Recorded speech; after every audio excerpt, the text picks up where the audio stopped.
we're actually going to go beyond banter. We're going to have a conversation that's real, and it's got feelings. It's got what's actually going on. Nothing wrong with banter, but yeah, we need places where we can go beyond that for sure. Men don't come to these groups to be fixed, right? There's nothing to fix. But I think being heard is probably really important. And they'll say afterwards some things like, I've never said that to anyone, or I've only ever shared that with my wife, or I had no idea that was going to come out tonight, and stuff just suddenly bubbles to the surface. And yeah, what a release, carrying those feelings around for years, for a lifetime, and suddenly they're out. Men care, but we don't always know how to show it. We certainly don't always know how to feel it. I'm talking to David Pointon, the CEO of Men's Table, an organisation that helps men do all the above. Here's Pod O'Sullivan with Don't Let the Old Man In, a podcast from the Wisdom Vault. David, welcome to the podcast. Great to see you here. Thank you. I was looking forward to having you in the room after we were introduced to each other with some mutual friends a couple of months ago. What will our listeners get from our conversation today that they should stay listening to? I was thinking about this. Caring connection is part of being human, and it's part of being a man, but it's a part that we haven't practiced much as men, particularly middle-aged men, in the way we were raised. But it's instinctive, and if we can practice it and make it a part of our lives, so it's behaviour, not just an idea, it can really help us and our health, but it can also help all the people around us. And if I can be so bold as to say, it can really help the world.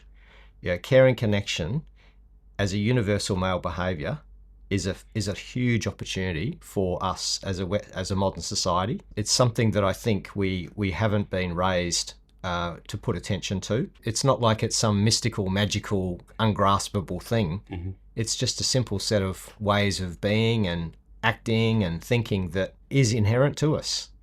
But it's unpracticed and has therefore kind of atrophied. Yeah. Well, given the lot of talk in the media about the new documentary called Manosphere and all of the stuff around, is there such a thing as toxic masculinity? And what is it, etc.? I think this conversation is so timely. Yeah. Well, I think it's almost the antithesis of caring connection. The traditional, quite unhelpful ideas about what it is to be a man, which is strong and tough and sort of independent, but also aggressive. I mean, these are some of the archetypes that are in our movies, and we look back over time and go, okay, have we held these people up as heroes? Sort of history, written by men, and they're just really unhelpful. I mean, men are the ones who start wars, and it's the same kind of behaviour, and we've got the opportunity to show up in different ways, which is healthy ways and more wholesome ways, where we've got, yes, it's still valuable to be strong at times. There's amazing stories of men, saving lives through just pure strength or whatever it is. But and it's important to be stoic at times and just absorb something that might be a difficult over a long period of time. So stoicism is important. But so is the willingness to be open. So is the willingness to have compassion for others and be listeners. So, the toxic ideas have got us, have been part of the history of being a man. Yeah. But it's not maybe our best version of being a man. Well, we're recording this on a day that there's a threat from one man in the world to obliterate a whole civilization, to use his words, right? And so there's 2 or 3 men causing that conversation. And it's an ancient, beautiful civilization. I mean, my mother went there some years ago, and I was speaking to her the other day, and she was so sad to think about the people, Iranian people, having the crap bombed out of them, and they're just like all of us, just good people who are wanting to live their lives and are steeped in this ancient Persian culture. And you're right, it's like, we just want something that they've got, whatever that is. Yep. So let's just go and, like you say, obliterate them. I mean, there's no caring connection in that. No, not at all. Let me bring you back. You were a school teacher, you ran a hospitality organisation, you were a management consultant, you've had a huge career. And then in 2011, a friend of yours, Ben Hughes, invited you to a dinner along with other men, and you hadn't been to that particular group before. What were you thinking as you were walking in the door, and what resulted since then? Yeah, so I'd moved to Sydney, I think 10 or 15 years before then from Adelaide, and was building a business. And so I knew a lot of people by that stage in Sydney. But when I was growing up, I had the good fortune of having some really special friendships. There was one particular friend, Brenton, in year 12. He and I at a party would sort of take off a couple of chairs to the the front veranda or off into the kitchen or somewhere, and we'd have these two-seaters. We'd call them two-seaters. Just really heartfelt, open conversations about life and how we were feeling. I had some special connections at university as well. Shared some really incredible memories with some special people. And then here I was, sometime later, living in a life of running a business and building a family or raising a family and so on. And so, knew a lot of people, but I didn't have those special connections. And I was yearning for a place where I could have a more meaningful conversation, where I could show up, with my heart open. But interestingly, I don't think I was really aware of that. And so, when Ben stood up at the networking breakfast one morning and just sort of said, I want to start a men's group, who's in? I just had this instant yes. It was sort of like, yes, I want to be there.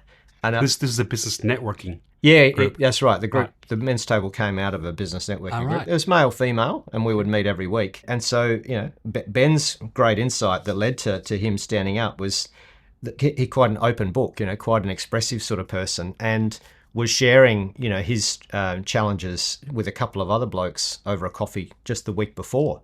And it was not business talk. It was, genuine, heartfelt talk. And when he had finished his share, the others turned around and they started to talk openly about what was real for them. And the insight was, when one man is willing to be open, it's like the door of vulnerabilities kicked open, and then other men can just walk in. They feel free to walk in because somebody else has gone there as well. Yeah, there's permission overtly given to everybody. Absolutely. Yeah. So that was certainly a part of, I think, what was going on for me at that time. And then probably the other thing, again, pretty unaware of it, was that the way I was raised was, being traditional sort of man, sort of tough it up, do it yourself. I mean, I'm quite sensitive, so I can be prone to tears and the emotion welling up. And I'm also small statured. So as I was growing up, becoming an adolescent, sort of the other guys are getting bigger than me. And so I sort of, carried all these sort of fears about, not wanting to be seen in that weakness. Yeah. And it created sort of walls in a way in how I related to other men. You just protect yourself. Yeah, absolutely. And I was much more comfortable in the way I would relate to women because there was a sense that I could be maybe a bit more open. But anyway, I'd created that as well. So I think the idea of a men's group also appealed in that way because, maybe it was almost unconscious, but almost the idea, wow, we could have a different conversation and again, sort of yearning for a different way of showing up, perhaps. Again, I can look back and say these things. I don't think I was very conscious of that at the time, but that was the instinct. And I think that's what happens when some men come toward us to the men's table now, is some of them have really thought clearly about it. Yes, this is really something I need. But others, I'm sort of feeling like there's something missing in my life. I'm not sure what it is. Yeah. But, I just felt like I needed to do something, and I found you guys online or whatever. Yep. And I feel like there's a bunch of stuff going on there that is perhaps in some cases quite unconscious or subconscious. And and so men reaching a point like I did at that time was like, I need something else. And then boom, there was the invitation. It was my son who told me about you guys originally because he works in the Bayview Hotel in Gladesville near where we live. Yeah. And he's there 2 or 3 nights a week. And he came home and said, Dad, there was a group called the Men's Table upstairs, and they meet every month. And I've been asking what these guys do, and they have great conversations upstairs above the pub. Yeah. And then Melissa, another friend of ours, told me about you guys a few months later. I went, all right, this is really interesting. I need to chat to these guys and see what they're doing. Mm. So Ben and you and others formed what you now call a table. Mm. that was literally a table in a restaurant type thing, and you got together to have a conversation, and it kept going for 7 years. Is that right? Yeah. So, I mean, a men's table is a pretty simple idea. It's just a group of 10 to a dozen men. They meet once a month on the same night of the month in a private room of a pub or a restaurant, and they have an open-hearted conversation about the highs and lows of their lives, how they're really doing. They take turns to share, and a lot of the time they spend listening. And it is a different kind of conversation. If somebody's just willing to be open about what's real and what's actually going on, it creates the conditions where everyone can step in. And it was we sort of said right from the start, it's going to be confidential. And so away we went. And yeah, I remember we'd been there only 2 or 3 months, and it was a longish table. We prefer to have a round table or a sort of more square table so people can see each other easier. But anyway, I remember sitting down at one end of a long table. And it was toward the end of the night, and there had been a bit of a theme had emerged about being a father. And there'd been a lot of heartfelt sharing, as well as the challenges of being a dad. And then the fellow at the end of the table, I had him as sort of the alpha male in the group, if you like. Next thing, he starts to talk about his own experience of not having had children. And, you know, he's looking down at his shoes. He's pulled back from the table slightly. And, you know, his face starts to sort of quiver a bit, and the emotion is just right there. And as I tap into that right now, I still just feel the goosebumps, the incredible experience I had of kind of really witnessing this person that I had in a box as an alpha male, really allowing, that emotional side, the heartfelt stuff that he was carrying out, and just immediately just felt a connection at a very different level. And I think at that point also just thought, yeah, I'm in. Like, I'm here to stay. Yeah. And I guess each of us would have had our own experience of when did we sort of lock in or become committed to the long-term journey.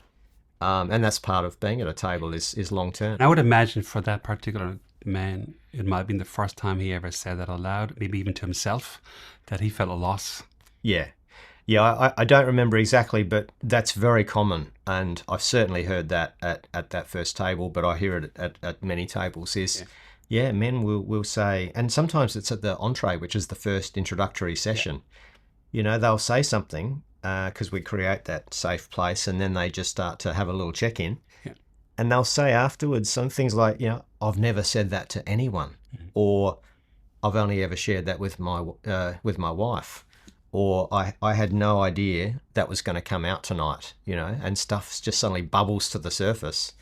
And yeah, what a release, carrying those feelings around for years, for a lifetime. Yeah. And suddenly they're out. And having been in similar type of groups, not your group, but similar type of groups, the feeling is often the manifestation of confusion or a question or, am I the only person who's experiencing X, and then suddenly you realize, oh, there's other guys here in the room who got the exact same experience, and go, right, I'm okay. It's not just me, or indeed what he just said has answered a question I've been holding for 5 years, and I didn't even know I had a question. Yeah, that feeling that I've got some sort of pain that's unique, and no one else is suffering in this way. Yeah.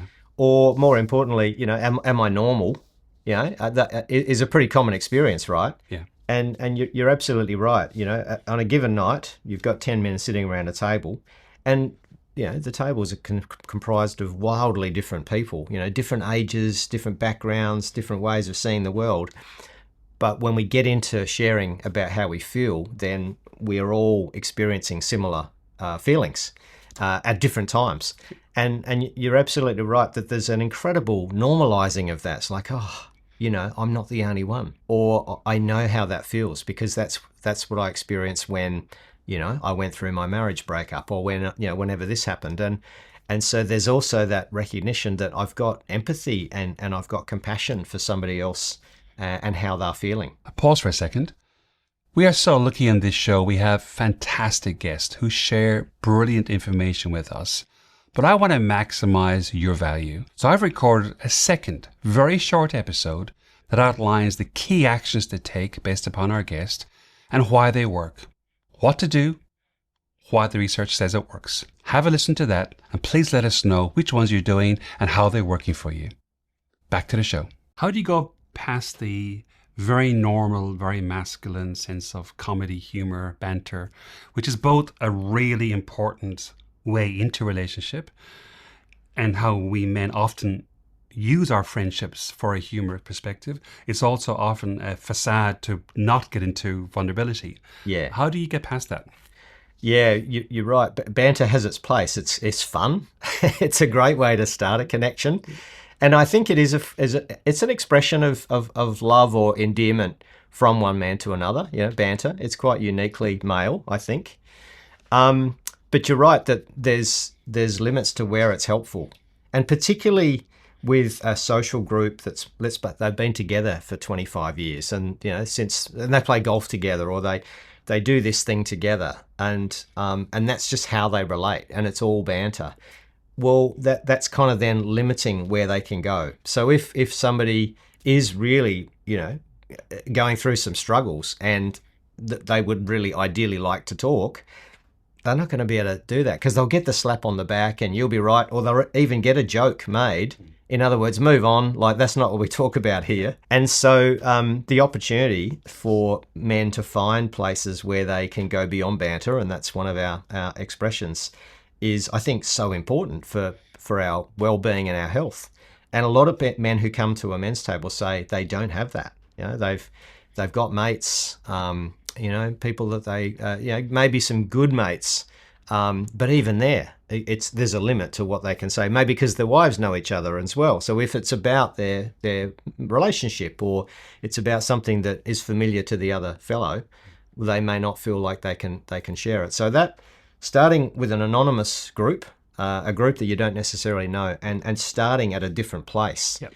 Where we're actually going to go beyond banter. We're going to have a conversation that's real, and it's got feelings. It's got what's actually going on. Allows for a different place. So nothing wrong with banter, but yeah, we need places where we can go beyond that for sure. And what I love about the construct you guys have developed is it's in a restaurant or a pub, as in this is normal settings to have a conversation. Yeah. We're just happy to be having a deeper one than we might normally have, and of course I don't have to come back. Right? I'm not locked in, and I know people stay for a long time, and you guys had it for 7 years before you scaled, which I want to come to. But you're not locked in either and go, right, so I can see why the sense of safety is so important. Or as Tim Houston, who's a mutual friend of yours and ours, he would say the brave space. Yeah. In terms of we can actually go, oh, I'm going to step into this conversation because I can. Yeah.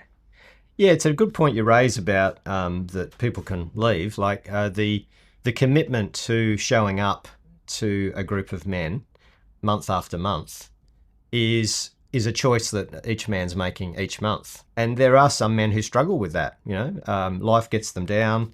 It's a bit too hard to get out the door. Or maybe, I don't know, if they haven't played team sport and therefore don't realise that if you don't show up, the team is missing a key part of its team is you. You're not there. The commitment to showing up is central to building the trust, and also so that I know your ongoing story. I get to hear it month after month, and you know mine. And if we miss, month here, month there, then we're sort of getting bits. But also, do you have the trust that I'm right there for you, walking alongside you? So it's both a strength of what we do, which is the opportunity to show up month after month. But we did want to make it a choice. We don't want to lock people into a paid membership so they sort of feel obliged to come. We want them to be there because they have made that choice. And yeah, I think it is a special part of the group and how it functions as well. You said something that I think is really important. It's the word witness.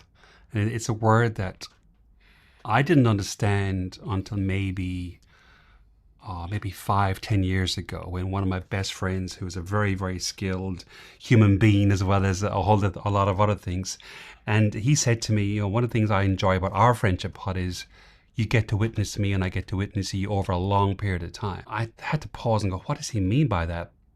And then as I started thinking, actually, every major high and low in my life in 20 years, he's been there. Every major conversation I've needed to have with someone, he's been in it. And vice versa. And I suddenly realized I think I wouldn't be who I am today if he hadn't been around. And he has seen me at my worst, at my best, when I needed help, when I was giving help. He was there. And that idea of being witnessed became really important for me and for our friendship. And when I listen to what you're talking about, men don't come to these groups to be fixed, right? There's nothing to fix. But I think being heard is probably really important. Absolutely. Yeah. Being seen and heard. And what a great gift that you've given each other. And because it's two-way. That's right. A relationship where you really are being seen and heard is invariably two-way. Yeah. Maybe except for your therapist, where you're doing the sharing and it's not their place to share. But apart from that, yeah, a healthy two-way relationship is you're both taking turns to witness, to hear and see each other. For folks listening who are going, that sounds very kumbaya type stuff, and that's definitely not me. Give us some insight in terms of the kind of topics or typical conversations that emerge after someone has, as you said, they've had their entree, they've come to the first conversation, they go, hey, I've liked this entree, I might want to come back for a meal. What happens over time naturally within the tables? And you guys call them tables because there's a table literally you're sitting around. Life happens. Somebody said to me a while ago, or a few years ago, oh, it's really great that you get men together so they can talk about their mental health. I said, actually, we don't. We get men together so they can talk about life. It's all of life. It's whatever's going on, whether it's something major, a family breakdown, an estrangement from kids, and some horrendous stuff that goes on for men. Major transitions in their careers, getting toward the end of their working life and sort of starting to look into retirement, or for the older men looking at their mortality, but also just the little things. There was one of the nights a few years ago, we had a man. I'm part of two tables. His share that night was he was driving home, and he was close to home, and he saw his daughter, adult daughter, just walking along the footpath. And he said he was just overcome with this immense feeling of love for his daughter. And that was his share. It was just such a beautiful thing for him to be able to bring to us, and, it just filled me up. It's life, all the highs and the lows, but even the little things, the subtle things, I'm just sort of grappling with this little thing, and maybe I want to put it out there tonight, and in this case, get your feedback, because there is an opportunity to ask for feedback. So, look, there's no kumbaya. And so, grappling with things could it be as simple as renovations versus relationships versus finances? Yeah, if it's a renovation, let's just use that as an example. What we're not interested in is just telling us about where you're going to put the bathroom, and the issue with the plasterer. What we want to know at the table, and because it's the opportunity at the table, like you can talk about that stuff to anyone, right? At the pub, with the old mates, whatever. But what we want to hear, if you're choosing to talk about your renovation, is what's actually going on for you. Like, why is this important to you right now? And maybe it's because there's actually a real tension at home about the vision for this thing, or who makes the decisions, and it's a pattern that you've realised, or it's something else. You've realised that you've actually got really great project management skills, and you're frustrated with the builders, and you realise you haven't done enough in your life with those skills, or what? I'm just making stuff up, but there'll be a reason why somebody is wanting to share that story, not just the facts and the figures. Yeah. And that's what we're interested in the men taking the opportunity at the table to do, is delve into the undercurrents. What's actually going on for you about this, and why is this important? What's in your heart about this? So, yeah, it can be anything, but let's just not hear about the footy score or the renovation at that surface level. I've heard you say somewhere I listened to you talking, where you say people walk out after 3 to 6 months with friendships that were deeper and more important to them than 25 years of their golfing buddy. Yeah, well, I heard that from a man who just shared with me after 6 months. It's like, wow, that's extraordinary. And it's because we are giving each other permission to have a different conversation, and that therefore I get to see you, I get to hear you, and you get to hear me, and you get to see me. Yeah. Like going back to that third month of the first table, where I saw this man in a whole new light, just because of the opportunity he had to share something, and the listening that we were all giving him in that moment. And yeah, that doesn't happen necessarily on the golf course. I mean, there's some blokes who are listening to this. They go, actually, I've got relationships like this. Like you've got that friend that you've just shared with. So it's not like no men have got these relationships, but a lot of men don't have them, or they had one and he's moved away. Or, I've heard recently at an entree, a mature man, look, I had some beautiful friendships and they've literally all died. And now I feel alone. Yeah. So I'm looking to reconnect in a way that I used to have with them. It's a very common and recurring theme of our interviews in this podcast that men and women, it's probably the best partnership that ever existed in terms of men and women together at our best. But we do life differently, and we have different rituals, and we do friendships differently for sure. And as you said, a lot of men have had great friendships for a long period of time. But come middle age, if we particularly change our working status or where work fits into our life, a lot of us end up with few, if any, friendships. And we then tend to rely on our partner for their friendships. Now, if that relationship breaks up, we're stuffed. There's no one there. And the ability to create new friendships becomes harder and harder when we haven't been practicing that muscle for quite a while. And for a lot of us, our friendships came through work. If there's no structure, like Men's Table is a structure that allows you to have that, a lot of us just don't do it. And so we slide back into social isolation and depression and everything else. And so one of the reasons for this podcast to exist is to shine a light on, first of all, if you're feeling anyway isolated, you're not alone, but there are lots of different avenues to lean into to figure out some of those friendships and to walk away with buddies that you never thought you had. Yeah. It's great that you're doing this podcast and, spreading these messages out to men who, maybe they've started to think about, hang on, there's something missing, or there's a lot of encouragement goes on from the women in men's lives. You need to get out. You need to find a place where you can have a few friends. Like the daughter might be saying, you need to have a place where you can actually talk and get stuff off your chest, rather than just always relying on mum and me or whatever they're hearing. So the women are encouraging men to find that place, or the men of reaching a point where it's like, I'm stuck. That's a common thing that we'll hear as men arrive at a table. I feel stuck. There's something missing. I've been generally pretty successful. There's nothing major going on in my life, but there's something missing. Yeah, I don't feel me anymore. So you guys had a table for 7 years, and then you decided to go, hold on, we can do more than this. You're now at just shy of 300 tables, with like 3,000 or 4,000 men around the country partaking in these monthly get-togethers. That's quite extraordinary. And I know you have your ambitions for a whole lot more. Give us a sense of how do you go from one to where you are, and what's that transition? So I suppose the first transition is to go beyond the first table. And there were times at the end of the evening where, we would perhaps just reflect with each other on, how special this place was, the table was to us, how much it meant to us. Occasionally somebody might say, we should think about, whether other men might be interested in this. I was on a sabbatical. I'd sort of finished up my business, and I had some time, and I was sort of just exploring, what's calling me? What's my work next? I was in a conversation with a female friend, and she was gathering women and doing women's groups. And she said to me just over a coffee one time, I'm doing this women's work. What are you doing about men's work? And I hadn't even thought about it. I hadn't sort of even thought probably that there was such a thing as men's work. Anyway, my first instinct was to call Ben, because he had initiated the first table. And also I knew he was very passionate about men's well-being.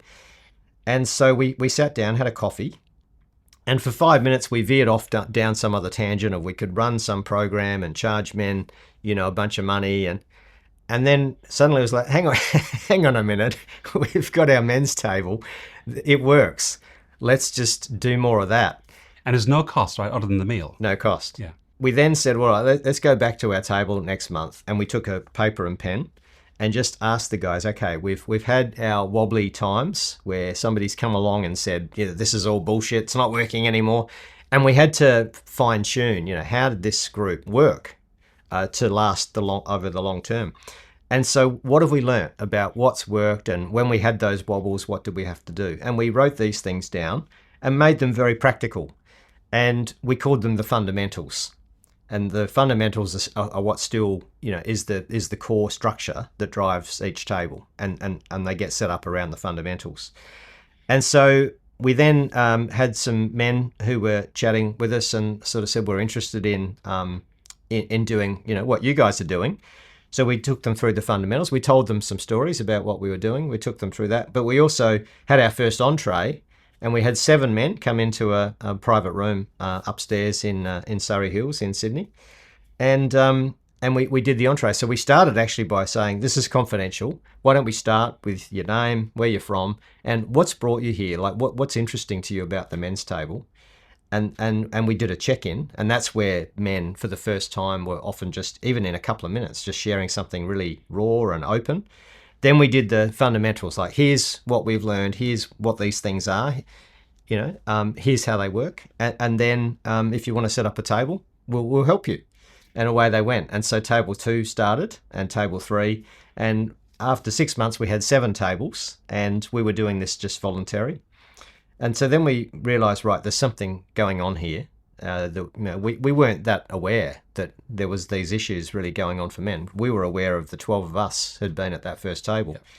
And so then, and we knew we didn't want to charge. And so we said, right, we'll have to become a not-for-profit and raise some money. If we're going to keep this going, we need to earn some money and make this work long term. So we had a crowdfunding campaign.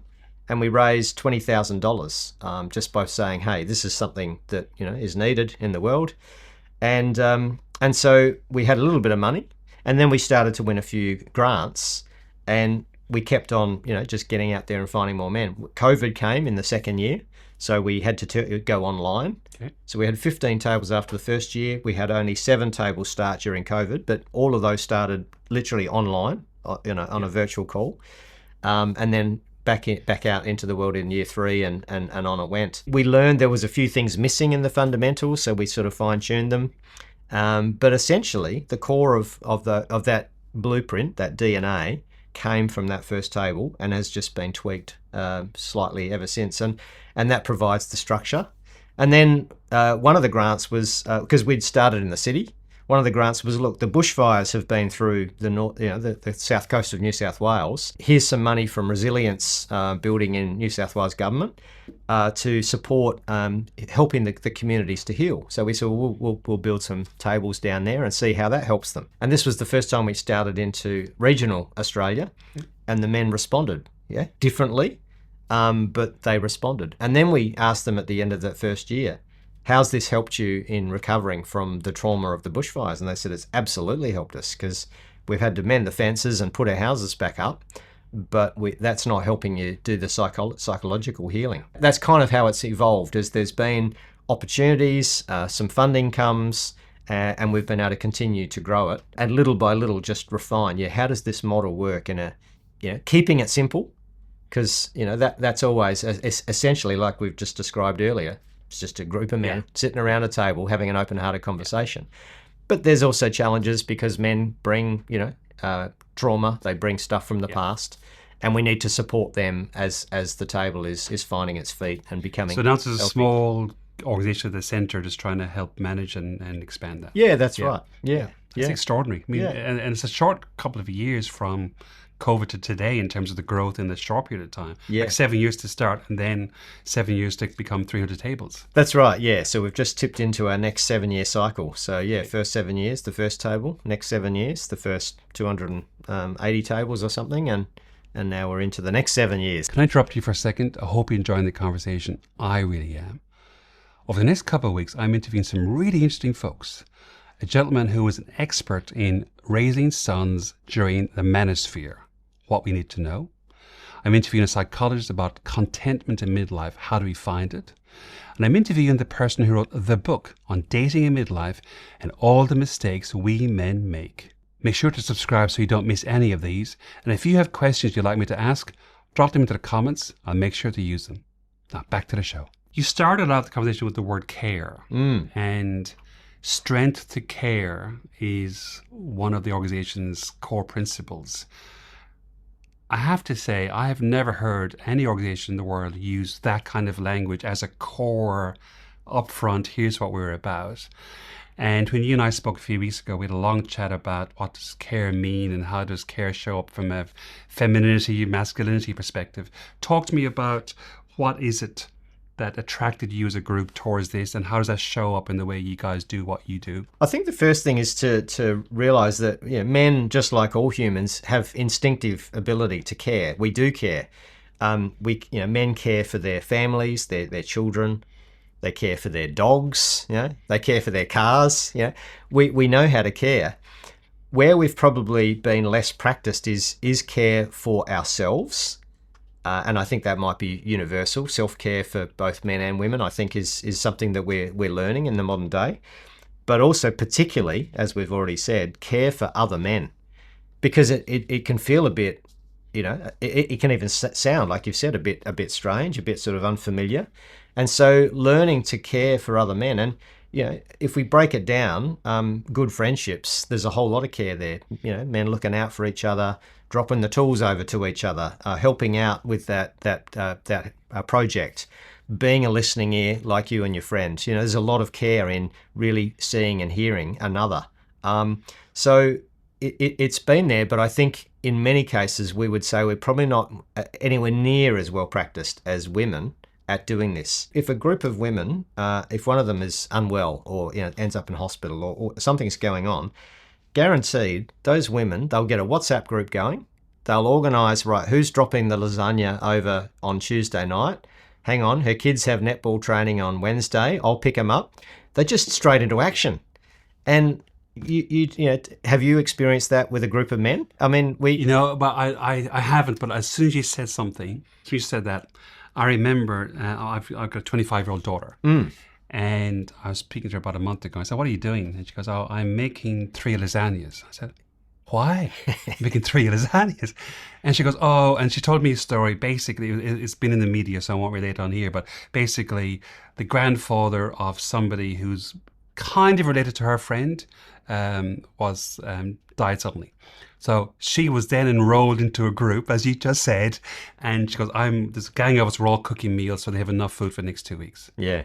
Just like that. Yeah. It's an example where, yes, men care, but we haven't been as well organised and as well practiced, like doing it in action. Yeah. And the women just instinctively do that.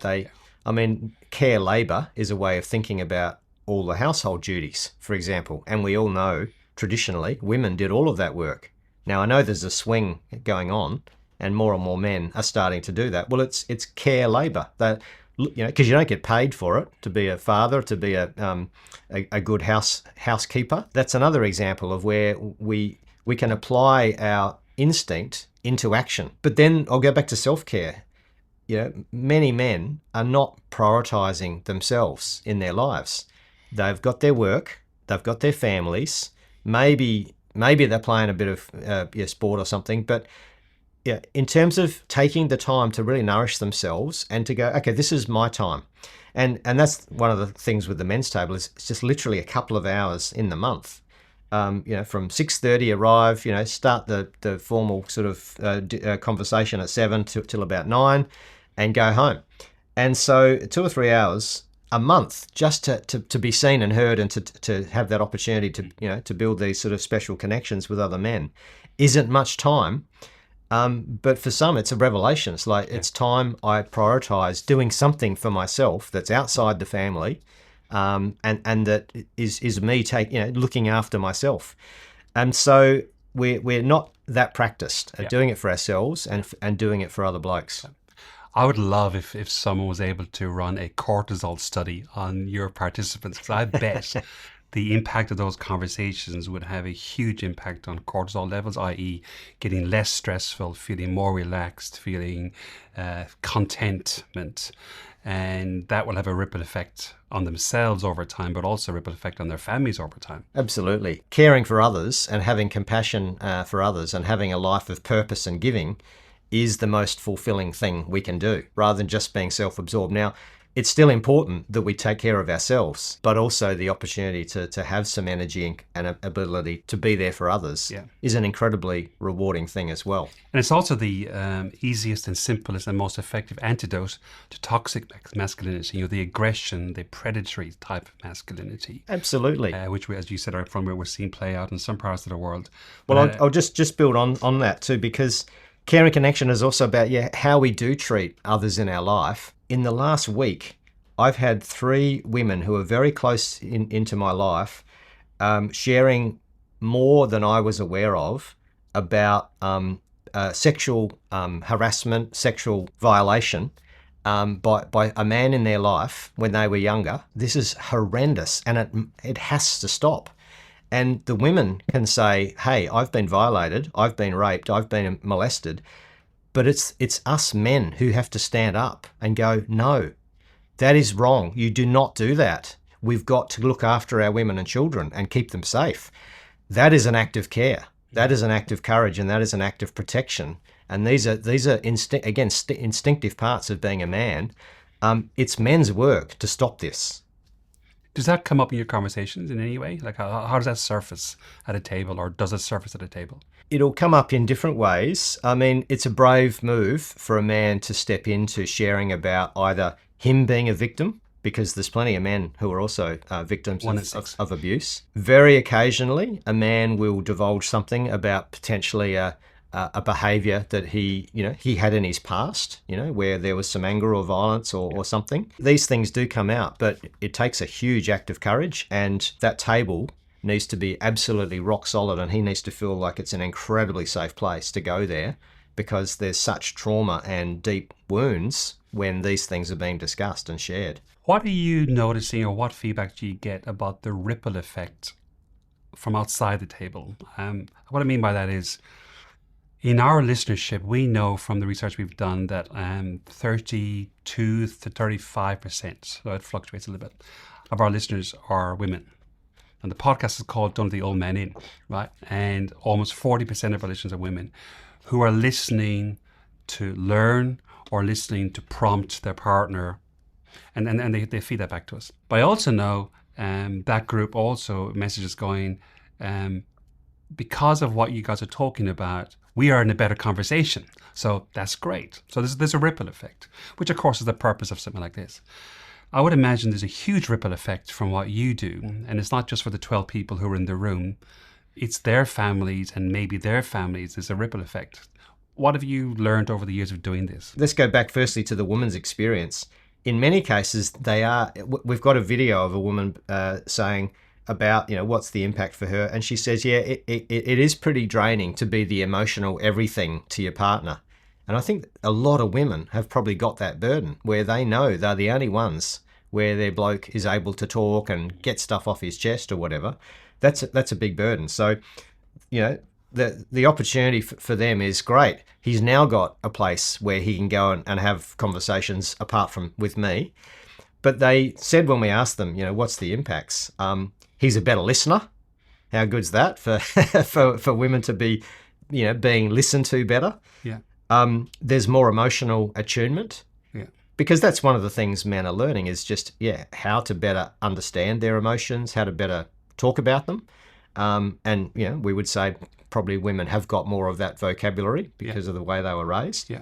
So there's more emotional attunement. And they said there's less anger and violence Right. in the relationship as well. So there's some really fantastic positives and addressing one of those real scourges of what some men are doing in their partnerships. Linked to that notion, a few weeks ago we had Tanya Cohen's on this podcast. She is a famous sexologist, sex therapist. My first time ever interviewing someone, so it was quite an eye-opener experience for me personally. But she talked about midlife, the importance of curiosity, the importance of listening, the importance of kindness in a relationship, all leading to far better intimacy, far better exploration, far better adventure, far better whatever the couple's looking for.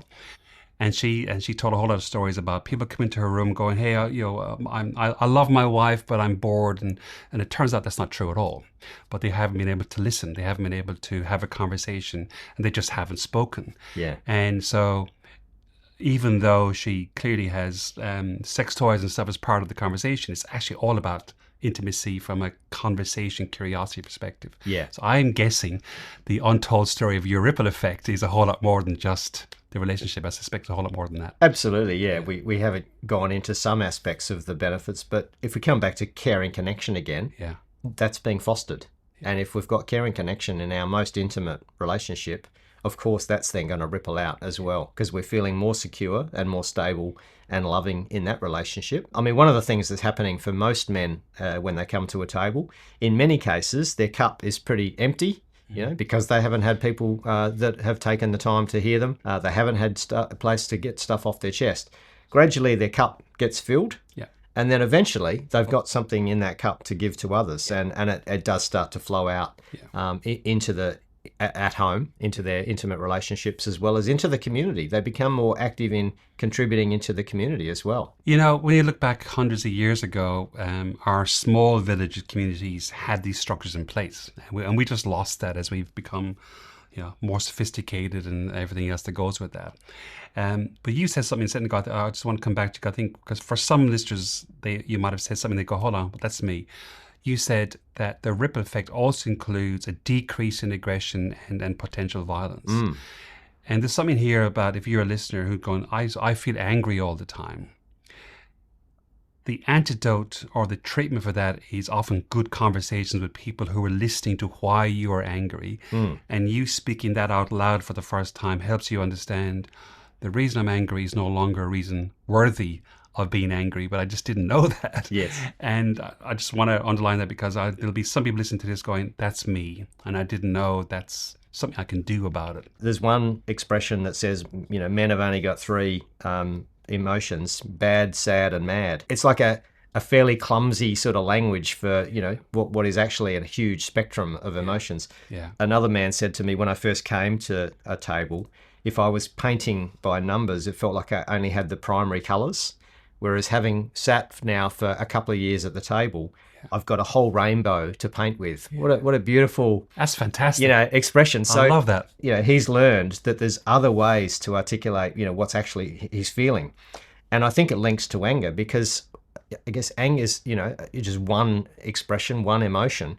But what's behind that? What are the other feelings that are layered into that? And if the man's able to get the top of the cork popped off, there's going to be other stuff in there that he can start to explore. Yeah, I was embarrassed, I was ashamed, I was petrified, I was whatever that experience was. Yeah, fantastic. I love that rainbow. That's a beautiful one.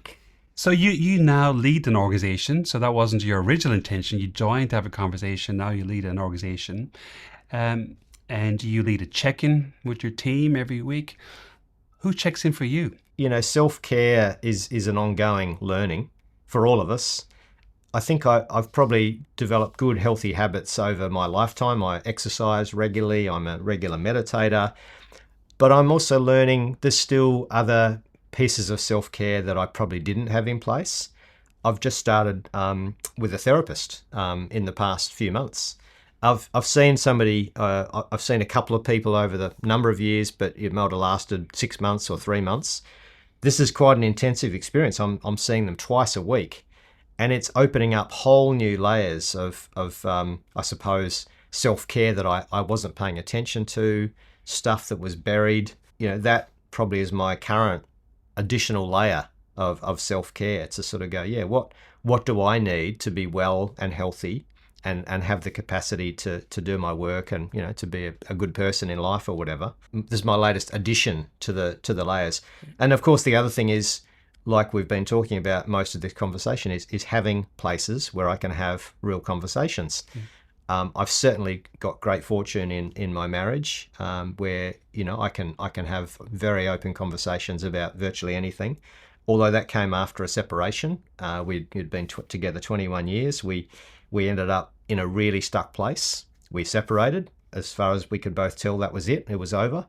And then somehow magically we got back together again. And I sometimes think I feel like I'm married for a second time to the same person, because we sort of had to really reset our relationship and how we communicate with each other and how we care for each other. Without disclosing personal pieces, are you able to share with us how being separated, what's the bridge to having a conversation to, could we get back together? And what's that learning about? Because I think there's a lot of people listening to this who are thinking about, should I separate? Should we divorce? And we know 1 in 3 will, if not more than that. Yet I often think, having been through a divorce and having helped many men think through a divorce process, I think a lot of us jump at that as the solution when actually it may not be the solution. It may be, but it may not be. You jumped at it and then you've jumped back. So that's a very interesting piece. As we came to the point where we realised that we weren't growing in the relationship, that was an important arrival point. So like, we're not just stuck, we're just literally not growing. And do we want that for the rest of our lives? No.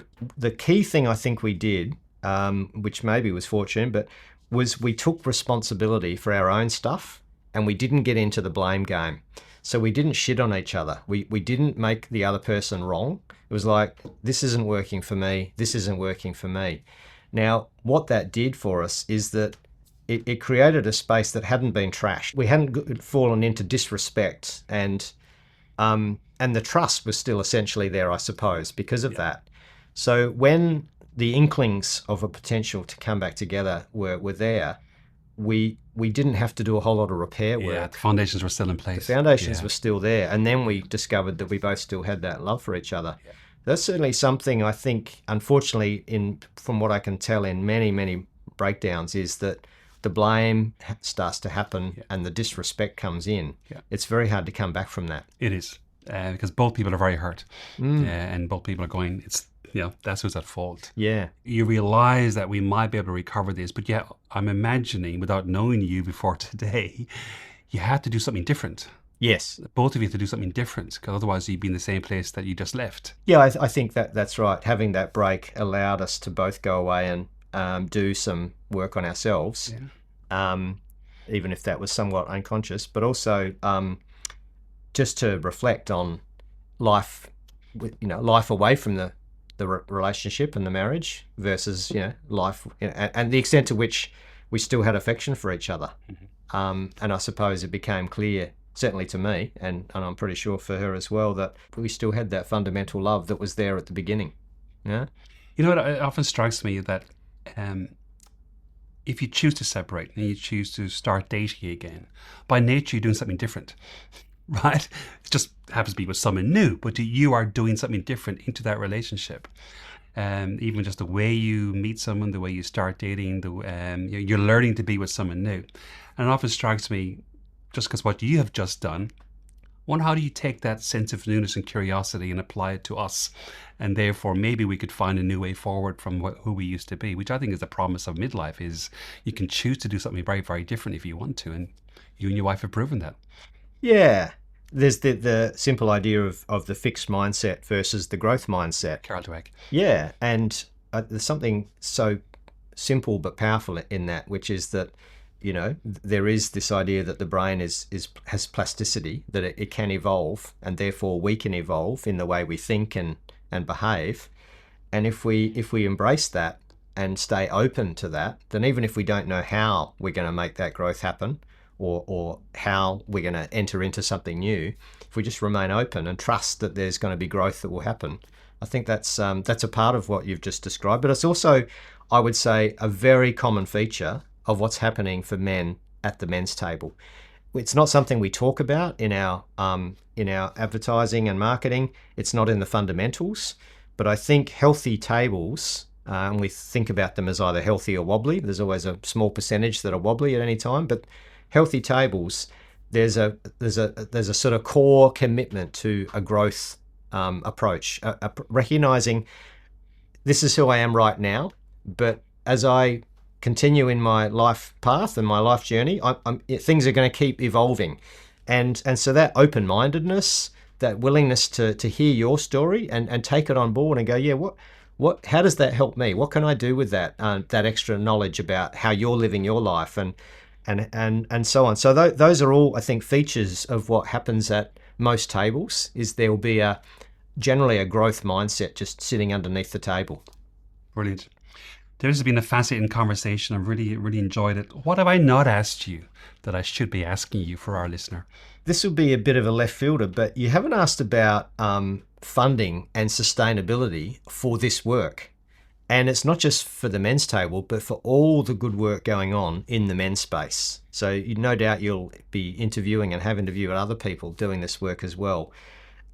This is such important work, not just for the individual man and not just for their family, but for our society.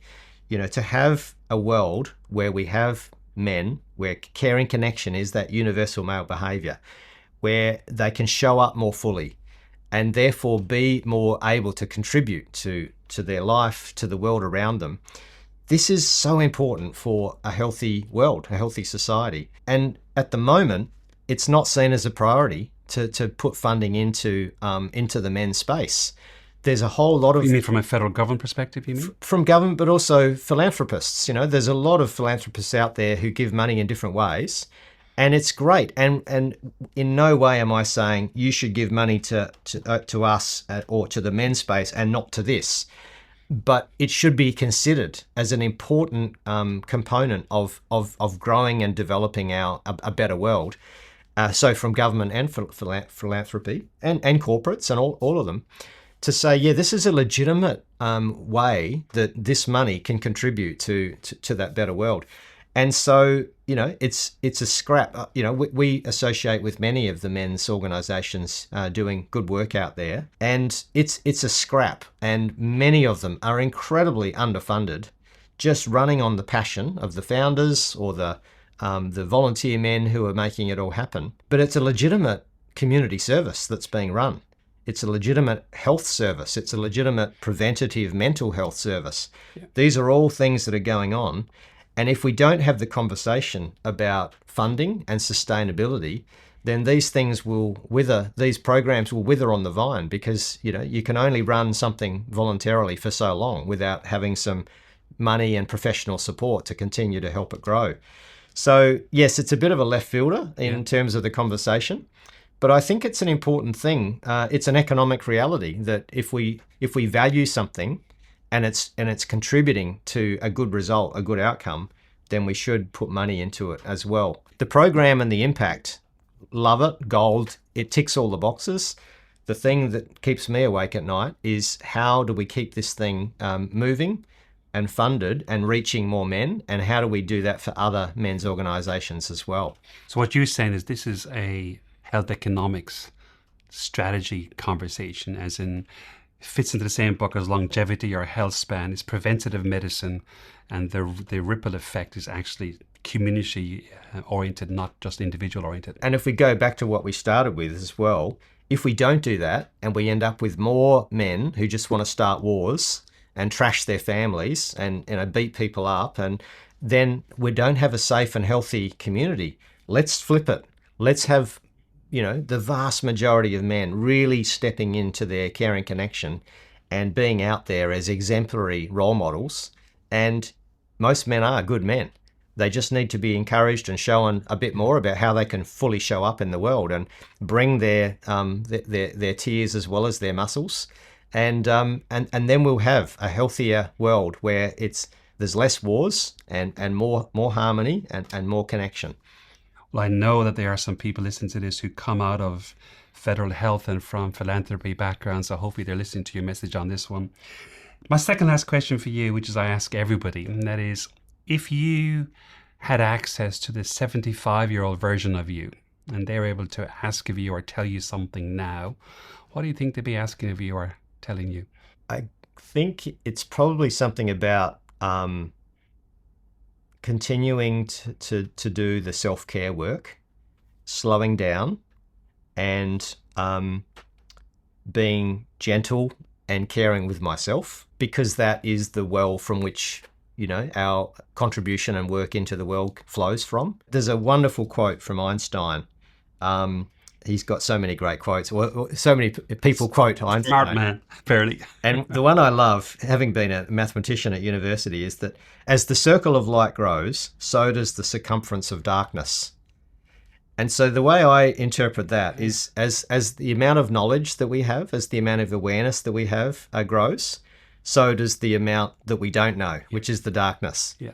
And so I think it's just trying to stay present to that. The 75-year-old maybe will have a bit more insight into that. Is just, pay attention to all of those dark edges where we don't know yet. It's in our unconscious or it's blind spots, because that's where the gold is. I've never heard that before. That is so cool. That's so cool. You can apply that in so many different ways. I love that. David, thank you for being here. The work that you do at Men's Table is so important. I'm really glad you're here to tell us about it. My last question for you is, what are your final words of wisdom for our audience? I'll just build on self-care. I think, acts of self-care are vital. And if it means finding a place to have a safe conversation where men can really go into the places that they aren't able to go to right now, because they don't have that safe place, then just do it. Step in and try it. Find a local men's group, or you maybe have a friendship that's just withered on the vine simply because of a lack of energy put into it. Pick up the phone, cultivate those relationships and those friendships and those places where we can have those conversations where, to your words, we can really witness each other. We can be seen and heard, but we can also see and hear others, because I think that's just one of the greatest gifts we can give each other. Well, we're going to have links to all of your websites and socials on our website, so anyone who has enjoyed your conversation today can go straight there to figure out how to get in contact with you. Thanks for being here. Thanks, Pod. Thanks for listening to this podcast. I hope you enjoyed it. Feel free to subscribe or like on any platform that you're watching or listening to. It means a lot to us. And if you have any comments, please drop them into the comment section. Of course, share this episode with your friends. We know they love that. And in the meantime, don't let the old man in.